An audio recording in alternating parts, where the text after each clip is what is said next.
Ba-ba-ba-boo, ba-ba-da-doo. Ba-ba-ba-boo-boo-doo. Ba-ba-la-da-doo-doo-doo. Ba-da-da-dee-da-da-dee. Ba-dum-ba-ba-ba-doo. Ba-da-dee. Pass me the top, there's a duck. What? The lid. By a foot, look, it rolled. What's the matter? Afraid to look? I can never see why you don't do that sort of thing in the bathroom. There's many wouldn't mind the charms, I bet. Why the bathroom? Oh, I get it. Wives, preserve your mystery. The secret of glamour is never let hubby know how it's done. Well, pal, if you don't know how it's done, after 10 years of marriage in a flat this size, you never will. George coming tonight? Yeah, of course he's coming. Saturday, isn't it? He's been here every Saturday for 4 years, isn't he? Yes, but I thought it might be different now. You mean because Muriel's dead? Well, yes, it was natural for them to come before, since Muriel was your sister, but Oh, now... I think that's really mean. Honestly, I do. Heavens above, it's now he wants somewhere to go, isn't it? Take his mind off it and have a big old house all on his own. Don't suppose he spends many evenings all on his own. I wouldn't expect him to. It's not the same as your own family, after all. I mean, we're all he's got now. Anyway, I like him. Brings a bit of life into the place, at least. Do you expect me to turn around and say, I'm very sorry, George, we don't want you here anymore, now you're on your own? I don't expect anything of the kind. What do you mean, then? Nothing. I didn't think he'd want to, that's all. I always thought he only came for Muriel's sake. Oh? I suppose you can imagine anybody coming here for the pleasure of... Well, no, perhaps you're not far out either.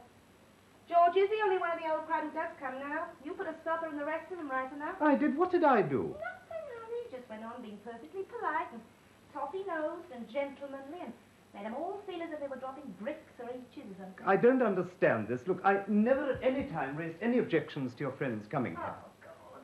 That woman in the shop swore blind as kind wouldn't rise up. I'll have to get a one-piece next time. Give us a hand, dear, would you, love? No, my dear old chap, you didn't have to, did you? They stopped because it just wasn't any fun. Oh, thank you.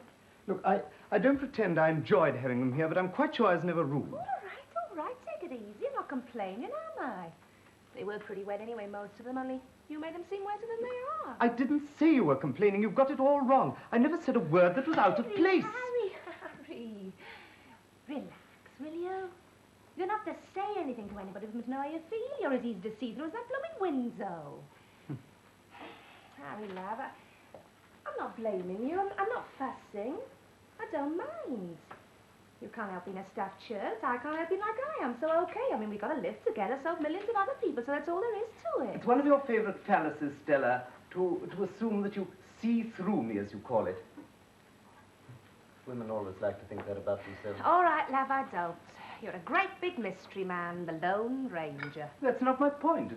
It's not that I imagine that I'm particularly hard to understand. Don't say that, Harry. What is it then, love? I'm dumb, is it? No, I wouldn't say that either.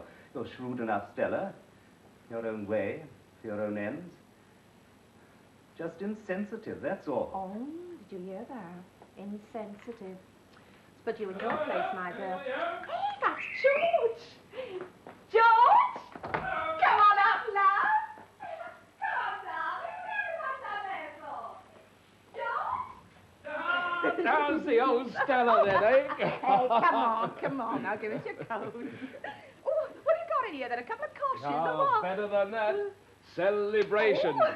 Half a tick.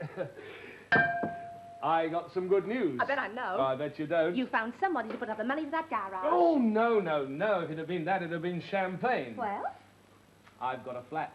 Never where? You know those big old houses over on the parade? Yeah. Well, some wide boys bought them up, split them up into flats. I've got number 9, middle floor. Oh, furnished. Furnished! You want to see it? Bare boards everywhere.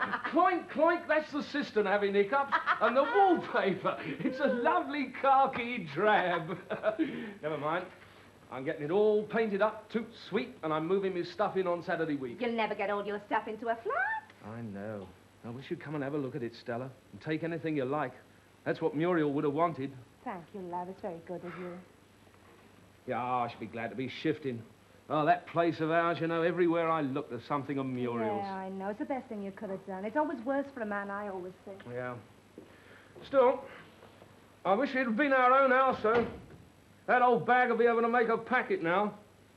Be able to sell it vacant. Yes, she will. Hello, Harry. Good evening, George. How are you, boy? How's tricks? How's business?